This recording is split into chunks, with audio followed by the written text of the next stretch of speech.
Sido controvertido, que ha avanzado lentamente y que finalmente hoy tiene una primera resolución, al menos una primera votación en la Cámara de Diputados. Vamos a conversar al respecto con la directora del programa Chile Sustentable, Sara Larraín. Bienvenida, muy buenas noches. Muy buenas noches. En primer lugar, ¿por qué consideran necesaria una reforma al Código de Aguas?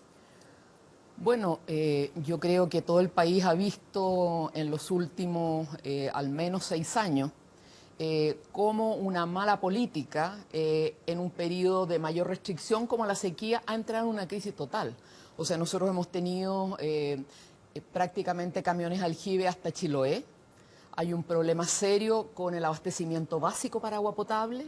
Por otro lado, tenemos, por ejemplo, racionamiento en las poblaciones de Copiapó, pero el sector minero no reduce ni media tonelada en la fabricación, digamos, de los productos mineros en su procesamiento, y por lo tanto nos dimos cuenta como que viajamos al futuro con esta sequía y nos dimos cuenta qué es lo que se nos viene con el cambio climático y cómo el país ha ido teniendo una desertificación que prácticamente llega hasta la región metropolitana. Ahora, ¿cómo soluciona problemas como los que estamos conversando precisamente este proyecto, cuando es un proyecto que los derechos que ya están, digamos, por ejemplo, en el caso de una minera que tuviera esos derechos de agua, esos derechos no se le quitan, esos derechos se mantienen?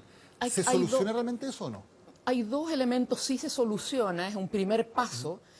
¿Por qué? Porque lo que ocurre con la reforma es que establece un principio doctrinariamente distinto al Código del 81, donde usted tenía un recurso natural que era gestionado por el mercado.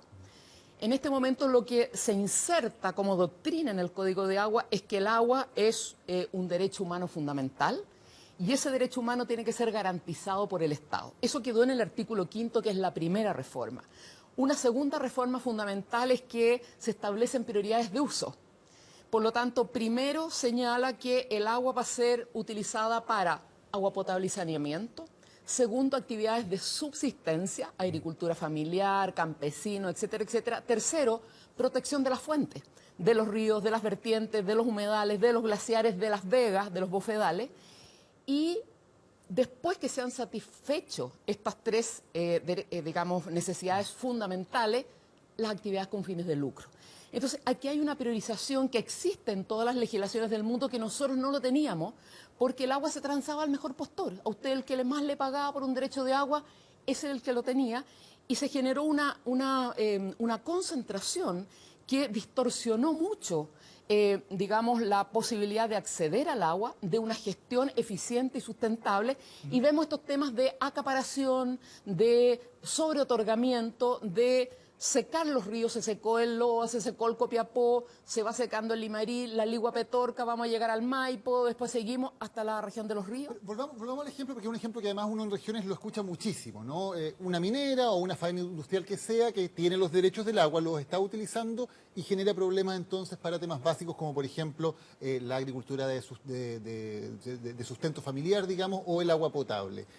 ¿Cómo cambia esa situación en la práctica? Porque la faena industrial o la minera sigue siendo dueña de esos derechos de agua. ¿El Estado puede intervenir? Exactamente. Hay lo importante al establecer el derecho humano al agua potable y saneamiento y la preservación de la naturaleza como dos principios constitucionales que el Estado tiene que asegurar dentro de lo que se llama la función social de la propiedad, le da al Estado la posibilidad de establecer reservas para agua potable y saneamiento, para proteger las fuentes y para las actividades de subsistencia.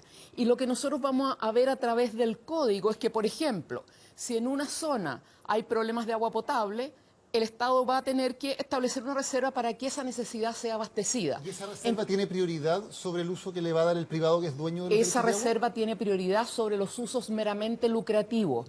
Por eso es importante la priorización de usos, porque el Estado hoy día tiene la atribución, una vez que se apruebe esta reforma en el Senado, tiene la atribución de decirle a una minera en la cuenca del río Copiapó: mire, resulta que acá tenemos este problema, no le puedo racionalizar el agua a la población de Copiapó, hay niños, guaguas, colegios, etcétera, etcétera. Usted va a tener que producir media tonelada menos porque acá la prioridad es agua potable y saneamiento. Entonces, nos ponemos, yo diría, a tono con la legislación internacional y también respondemos a lo que ha exigido la OECD. en el último informe de agosto de este año, donde Chile tiene que avanzar hacia los usos prioritarios porque no puede ser que las actividades lucrativas estén sobre los derechos esenciales. Y esa posibilidad de que, por ejemplo, una faena privada que tiene ciertos derechos ya no los pueda usar en su totalidad, en casos como los que usted describe, ¿no es una forma de expropiación encubierta, como han denunciado organizaciones empresariales? No es así porque lo que usted hace es que el Estado entregó bienes nacionales de uso público que están definidos en el Código de Agua. El agua es un bien nacional de uso público y pertenece a todos los habitantes de la nación. Ahora, el Estado los puede entregar en uso, goce y disposición, pero sigue siendo una propiedad de todos los chilenos. Y por lo tanto, el Estado, dentro de estos deberes constitucionales del derecho humano al agua y de los usos esenciales que constituyen la función social de la propiedad, puede reasignar. Ahora, no es que el Estado se lo quite a uno para entregárselo a otro con fines de lucro. No, el Estado claramente va a priorizar y lo va a entregar agua potable y saneamiento, que es una necesidad básica, o va a exigir un caudal ecológico en una cuenca que esté degradada o amenazada, o un área que sea parque nacional, y por lo tanto se lo devuelve a la naturaleza o se lo devuelve a los usos esenciales, que son dos obligaciones del Estado dentro de la Constitución.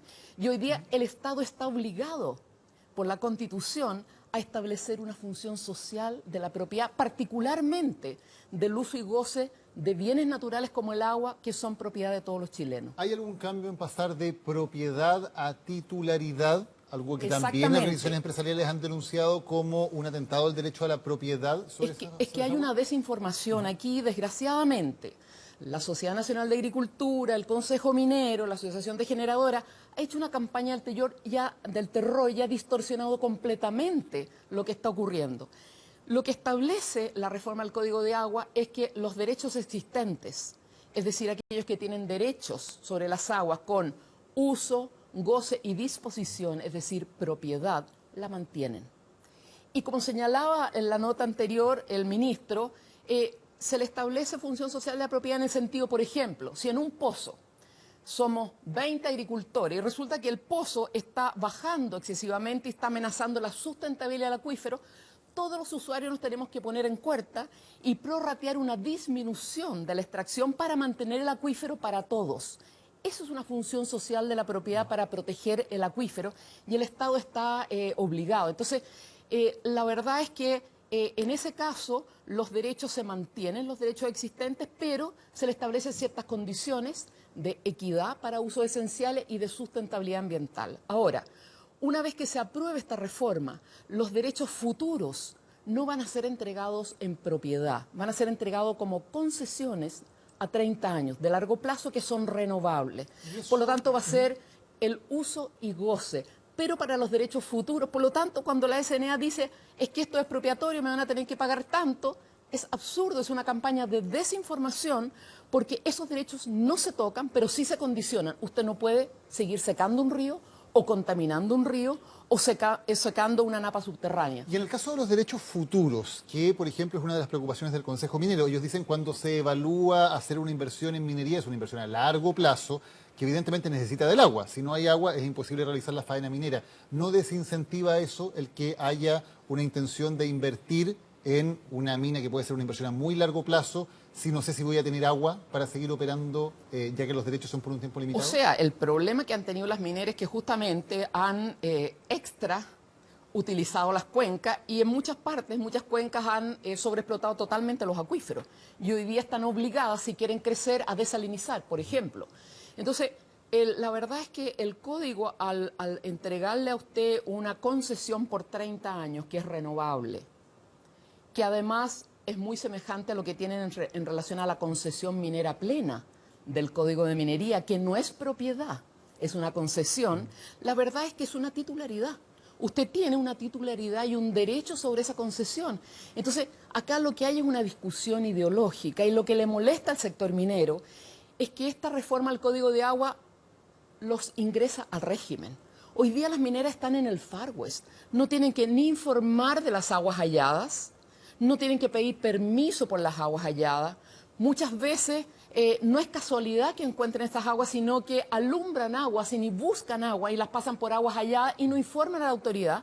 Y cuando de repente que algo pasa en la cuenca aguas abajo, en la cuenca del Huasco, del Copiapó, y se da cuenta, bueno, pero es que en la cabecera de cuenca hay una minera que no ha informado lo que halló, no ha informado lo que alumbró, no ha pedido permiso y por lo tanto la autoridad no ha podido evaluar. Entonces, lo que le molesta al Consejo Minero es que esta reforma los incluye al régimen y por lo tanto ellos, al igual que los agricultores, los eléctricos y cualquier dueña de casa, tiene que informar a la autoridad y solicitar permiso para utilizar las aguas. La Sociedad Nacional de Agricultura ha dicho que los principales perjudicados aquí son pequeños regantes. Han hablado de 350.000 regantes, 2/3 de ellos dicen son pequeños agricultores y que, por ejemplo, esta reforma va a significar que estos pequeños agricultores que no tienen regularizada su situación o inscrita ante el conservador de bienes raíces van a perder sus derechos y se van a quedar sin agua. Es totalmente, esa es una campaña de desinformación desde nuestra perspectiva criminal e irresponsable. Es justamente lo contrario. Lo que ocurre acá es que hay una discriminación positiva para campesinos, para asociaciones de agua potable rural y para comunidades indígenas. Ellos no se les extinguen los derechos, no se caducan, no tienen que pagar patente y al contrario, en el artículo 2 y 15 y 5 transitorio lo que ocurre es que se les da un plazo de 5 años para regularizar con el objeto de que estos derechos sean reconocidos, los derechos ancestrales que ellos están usando sean reconocidos, y la autoridad les va a apoyar un proceso no solamente de inscripción individual, sino que pueden además inscribirlos colectivamente. Es decir, es exactamente todo lo contrario. Aquí lo que se está haciendo es facilitando que estas comunidades puedan tener legalmente inscritos sus derechos, porque en este momento cualquier canalista grande puede no reconocerle sus derechos. Entonces, es exactamente lo contrario. Esta reforma al código, al establecer este principio de los usos esenciales, agua potable y saneamiento, actividades de subsistencia, protección de la fuente y después con fines de lucro, protege justamente a las comunidades campesinas, a los agricultores INDAP, a las comunidades indígenas y a las asociaciones de agua potable rural. Ese es el tremendo avance estructural de esta reforma.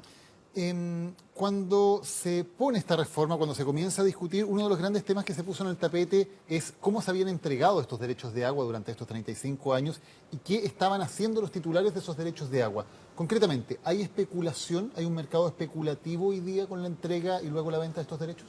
Bueno, absolutamente. O sea, yo creo que todos los que hemos visto los informes del Tribunal de la Libre Competencia, donde ha reconocido que, por ejemplo, los propietarios de los derechos de agua no consuntivos para hidroelectricidad en este país están monopolizados en 3 empresas.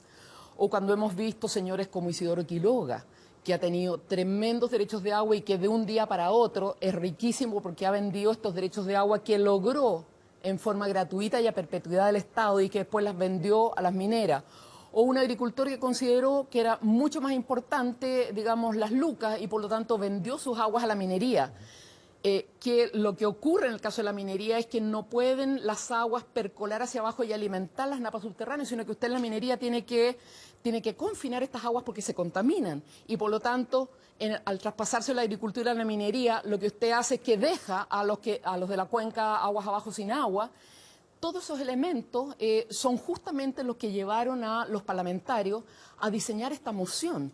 Este proyecto de ley no es un proyecto de ley de este gobierno ni del pasado, es un proyecto de ley del año 2011 de un conjunto de parlamentarios transversales que lo hace justamente para responder a los tremendos problemas que hemos enfrentado en los últimos años.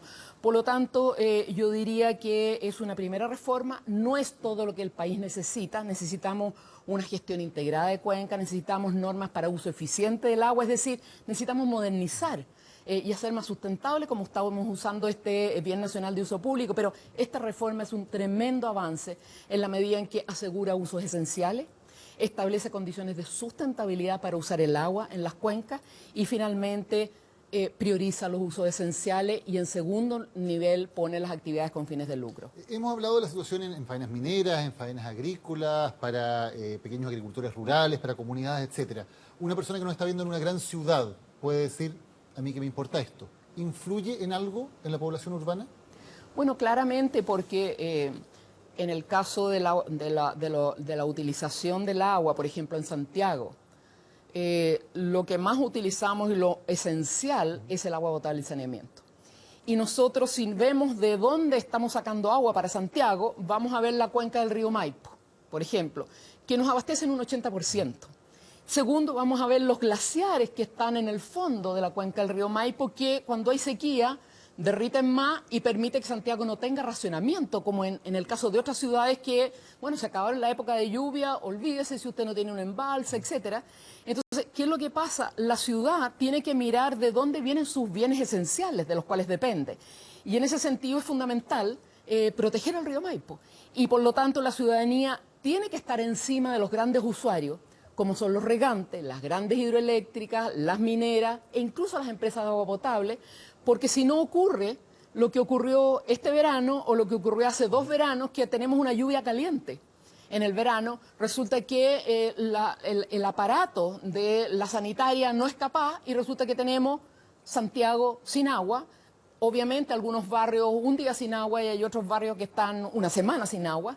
Entonces, claramente los ciudadanos de Santiago tenemos que entender que cuando abrimos la llave no es que venga del cielo. ¿Se podrían trabar proyectos hidroeléctricos como Alto Maipo, por ejemplo, o no? No, lo que ocurre con esto es que usted a proyectos como Alto Maipo y otros les va a exigir, primero, que dejen una cierta cantidad de agua en la fuente, en el río, que se llama caudal ecológico, en la medida en que son grandes obras, eso está regulado en el artículo 294 del Código de Agua, y por lo tanto la autoridad va a decir, mire, usted históricamente tiene esta cantidad de derechos, pero en este momento que usted va a hacer esta central, etcétera, tiene que dejar esta cantidad de agua en el río que me asegure que el río, sigue funcionando con los ecosistemas de la cuenca, me aporta humedad al clima de la cuenca, pero también está alimentando aguas subterráneas que después voy a tener que sacar en Maipú, o voy a tener que sacar en Padre Hurtado, o voy a tener que sacar en Melipilla.